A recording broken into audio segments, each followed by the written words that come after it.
मतिया वनक्कम। थोडक्यात मी तमिळ भाषेमध्ये तुम्हाला नमस्कार म्हटलं, कारण की मी आलो आहे चेन्नईमध्ये, म्हणजे तमिळनाडूची राजधानी चेन्नई या शहरामध्ये मी आलो आहे आणि या चेन्नईमधून तुमच्या सगळ्यांचं सहर्ष स्वागत करीत आहे। आपली ही एक वेगळी सिरीज असणार आहे, कारण की या सिरीजमध्ये आपण चेन्नईच्या बाजूला असलेलं दुसरं शहर ज्याचं नाव आहे महाबलीपुरम, त्या महाबलीपुरममध्ये खूप सुंदर सुंदर जुनी मंदिरं आहेत, ती मंदिरं आपण एक्सप्लोअर करणार आहोत।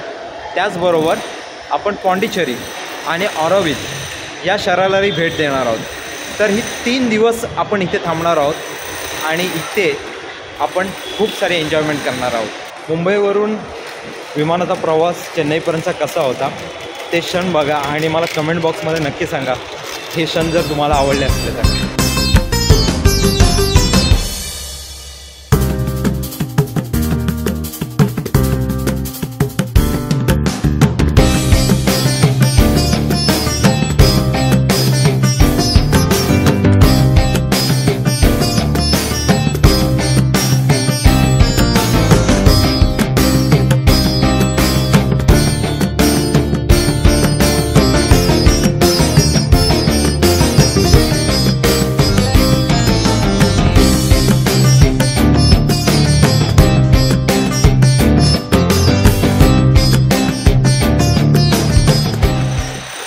तर आत्ता आम्ही आलो आहोत चेन्नई विमानतळावर। सकाळी आम्ही 6:50ची मुंबईच्या विमानतळावरून फ्लाईट पकडली होती, जस्ट आम्ही पोचलो। तर इथून आम्ही पहिले जे ठिकाण आहे जे एक्सप्लोअर करणार आहोत ते आहे महाबलीपुरम, आणि महाबलीपुरमला जाण्यासाठी चेन्नई विमानतळाच्या बाहेर मेट्रो स्टेशन आहे, तर त्या मेट्रो स्टेशनवरून आम्हाला गिंडी या ठिकाणी जायचं आहे। तर तिथून महाबलीपुरमसाठी तिथून बस मिळते। एअरपोर्टच्या बाहेर आल्यावर आम्ही समोरच असलेल्या एका हॉटेलच्या इथे इडली आणि मेदूवडा घेतला। खरंच सांगतो आपल्याकडे ह्याच्यापेक्षा खूप चांगली इडली आणि मेदूवडा मिळतो। चेन्नईमध्ये पाऊल ठेवल्या ठेवला पहिला असा एक्सपिरियन्स मिळेल असं वाटलं नव्हतं। बस आता काय घेतलं आहे, खायला तर पाहिजे।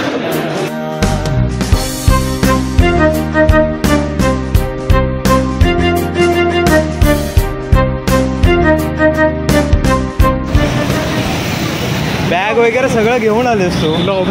वाट लागली आमची इथे, माहिती आहे का? काय झालं? कोणाला विचारलं गुंडीच्या बदली दुसरीकडे सोडला। गिंडी सोडली। मित्रांनो, ही आहे शर्वी इथे चेन्नईमध्येच जॉब करते, त्याच्यामुळे हिने आम्हाला गाईड केलं। त्यानुसार आम्ही चेन्नई एअरपोर्टवरून गुंडी या मेट्रो स्टेशनला उतरलो आणि तिथून आम्ही पॉंडिचेरी बस स्टॉपला आलो।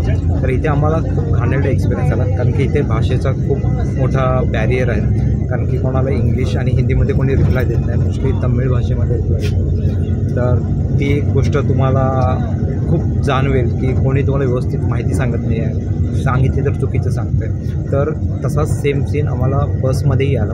आम्ही इथून जी पॉंडिचेरी बस स्टॉप आहे तिथून 188 क्रमांकाची बस सुटते महाबलीपुरमला जाण्यासाठी।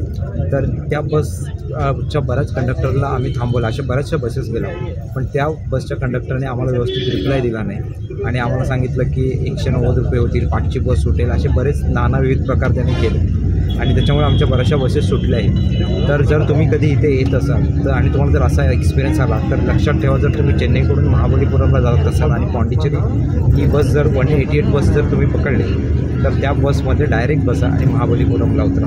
तो रोड ॲक्च्युली सेमच आहे, म्हणजे ECR रोडच आहे। तर लाईक महाबलीपुरमला एक्झॅक्ट महाबलीपुरमला नाही सोडणार, बट ECR रोड जो तिकडे एक स्टॉप लागेल, सो मेन रोड ECRच राहणार आहे, जो टोटल पॉंडिचेरीपर्यंत जातो फ्रॉम पॉंडिचेरी। मित्रांनो, आपण चेन्नईवरून पॉंडिचेरीकडे जाणारी बस पकडली होती आणि त्या बसमधून आपण स्तूपा ऑफ स्कल्पचर्स या ठिकाणी उतरलं, कारण की इथून जो हा डावीकडे रोड जातो आहे तिकडे पुढे आम्ही गेस्ट हाऊस बुक केलं आहे, तो आम्हाला तिकडे जायचं आहे। या चौकातून जे गेस्ट हाऊस आहे ते 1 किलोमीटर अंतरावर आहे आणि ते आम्ही रिक्षावाल्यांना विचारतो की किती पैसे घ्याल, तर ते 1 किलोमीटरसाठी 100 रुपये येतात। काय खरं नाही बाबा.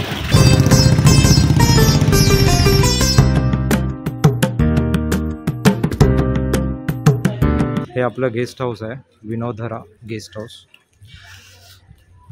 सोमातमध्ये विचारायला गेला बुकिंगचं.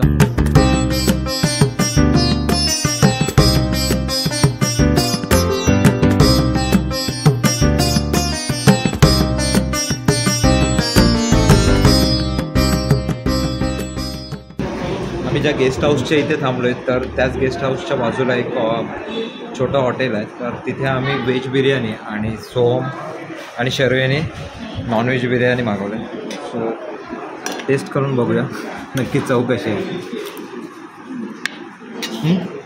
चव कशी आहे ठीकठाक आहे. व्हेज बिर्याणीमध्ये पण तशीच आहे, ठीकठाक चव आहे.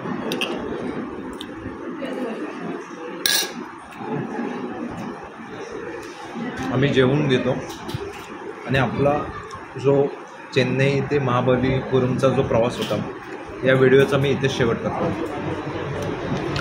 या प्रवासादरम्यान आम्हाला जे जे अनुभव आले ते मी तुमच्यासमोर मांडले.